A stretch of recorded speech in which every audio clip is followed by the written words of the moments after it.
How's it going, everybody? Joys with Sorrow here, and welcome back to the Joys with Sorrow channel. So I'm going to give you guys a quick update on the tanks that are inside the room.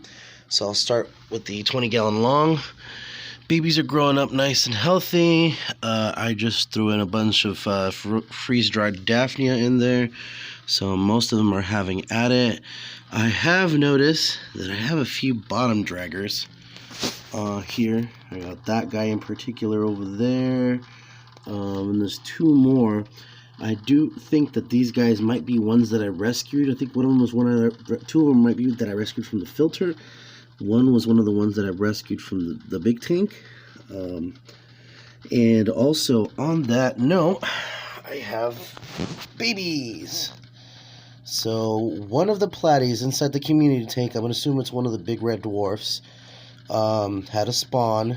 I don't know exactly how many she had, but I was able to recover, I want to say at least 12 to 15 of them. So they're going to live in there for about a week and a half, 2 weeks. Then they'll be joining their other siblings inside here. Fortunately, though, with the setup that I have now, I'm not too worried.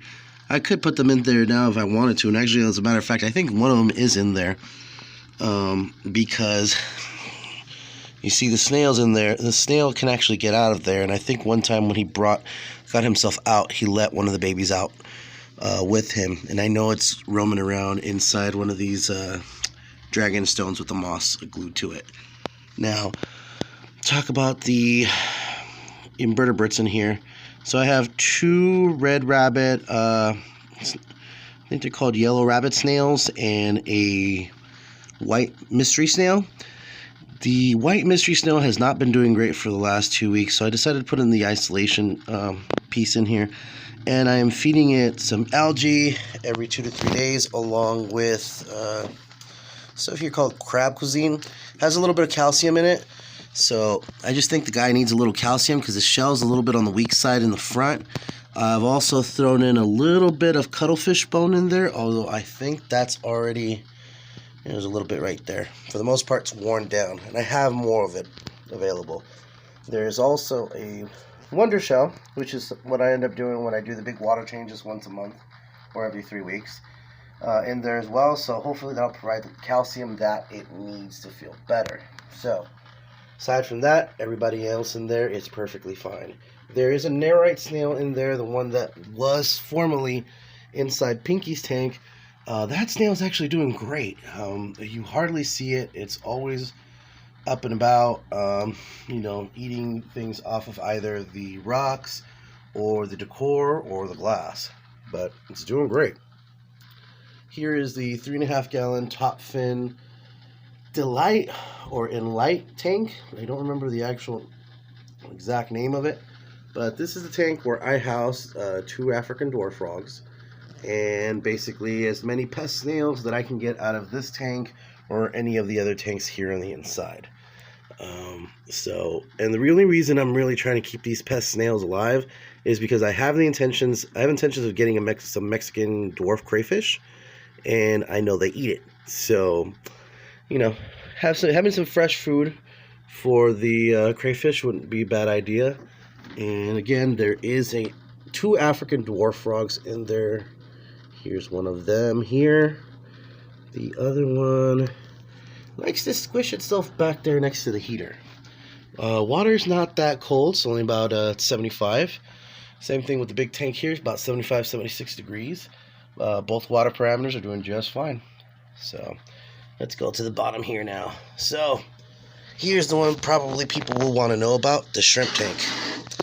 So this is my top fin 3.5-gallon enchant that I've been using as a shrimp tank for almost 10 days now. And the shrimp are doing wonderfully. The red cherry shrimp are bright, energetic, grazing, eating the food. The amanos, there's 2 amanos in there. Both of them are doing really well. They're getting really big really fast, and they've molted twice already, or at least one. At least I've seen two shrimps in here have molted already. They like to hang around. Usually, you can't really tell, unfortunately, because of the way I painted the background. But they like to hang out a lot over here in the pre-filter sponge. Actually, this one right there on the rock, next to that red cherry. Might kick it out soon. But yeah, they're all doing great. No problems whatsoever. Water parameters are phenomenal. Now, unfortunately, there are fucking pest snails in here. I cannot avoid fucking getting pest snails in any of these tanks, but I do get them out the moment I see them. There are two snails in here. There's 2 horned nerites in there. They're also doing just fine. So here we got Melly, the blue vein-tailed beta. You guys should already know the backstory with this guy. This guy has constant fin rot problems. So what I've been doing now for over a week is I got basically I soak the morning food in Pimafix, and it seems to be working out pretty well. I'm hoping for another week or two, maybe it'll finally cure up, but it does really seem to work. And then in the afternoons for the second feeding, I soak his food in Vitachem, and I mean, he's a lot more calmer than he normally would be, but he did suffer a little bit of extra fin rot damage recently. I think when I did some of the water change, the water might have been too cold, and he didn't like it. So then there's Pinky. Beautiful Pinky, is beautiful as always, and she's when I first got her, I didn't think she'd make it. She was a baby beta from Petco, and she had I thought she had scoliosis because she had an S-shaped back, but that's all gone away now. She's perfectly fine here in her Aqueon 2.5 gallon mini bow.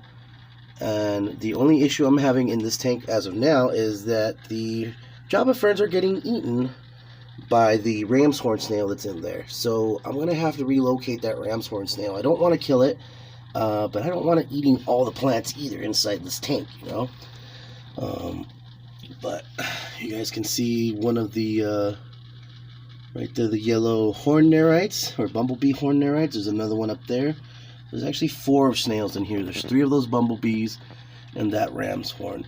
And there's a pest snail right there, in the shrimp tank.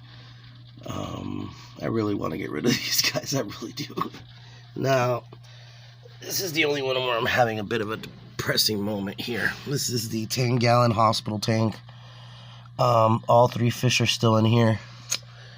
The red coral female has gotten worse. Even with the new medication, that cottony infection is spreading.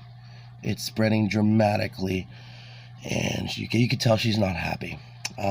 Today I am going to go get clove oil. I have to put her down. I'm pretty ashamed of that. And the same thing goes for the guppy in here. She never healed from that issue with her abdomen and her bladder.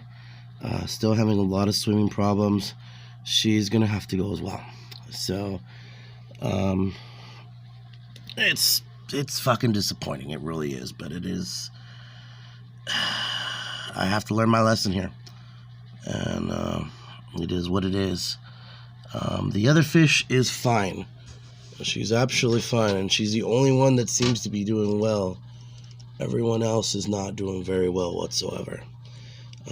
So she's actually hiding back here. It's kind of hard to see her, but yeah, I'm a little disappointed that these 2 girls didn't make it. But yeah, I'm gonna probably end up tearing this down tomorrow. Completely, doing an 100% water change, disinfect the plants, and that stuff, all the other stuff in there, refill it up,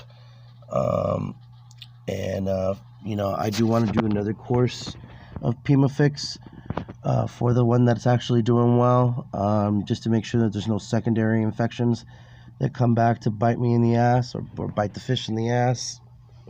So again, that is the unfortunate part of fish keeping, is that our fish get sick just like dogs or cats or kids.